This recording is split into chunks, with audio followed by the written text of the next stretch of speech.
Okay, hari ni saya nak perkenalkan satu model baru iaitu electric scooter lightweight S7 Plus.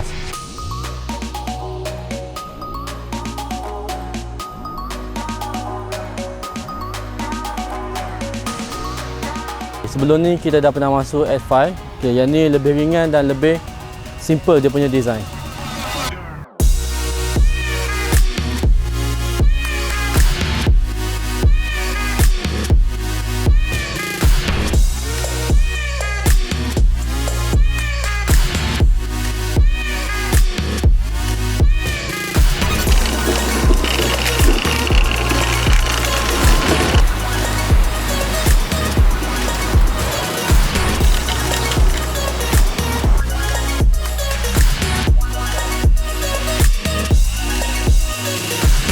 Okey, untuk motor S7 Plus ni, motor dia pakai motor sama dengan S5 sebelum ni Okey, jenis brushless motor 250 watt.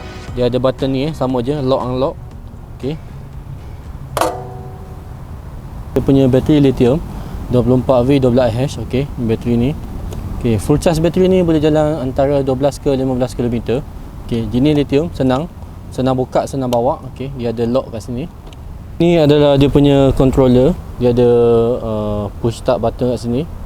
Okay, ini adalah indikator bateri. Sebelah ni adalah untuk lampu on off. Okay, yang ni adalah untuk reverse dan ke depan drive. Bawah sekali horn. Okay, dia auto brake. Lepas throttle dia auto brake. Okay. Handle pun sama juga. Okay, dia ada boleh laras atas bawah. Okay, mengikut kepada kesulian anda lah.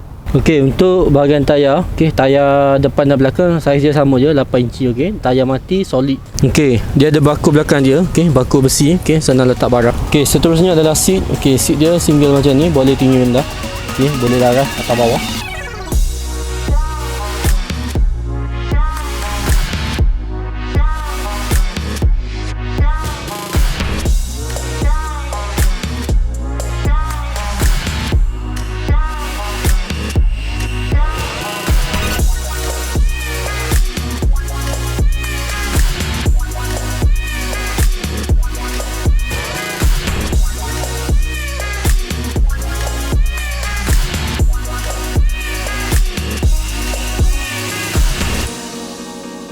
Kalau minat dengan skuter ni, bolehlah kontak saya. Nak datang cuba boleh kat kedai kita dekat KL sana.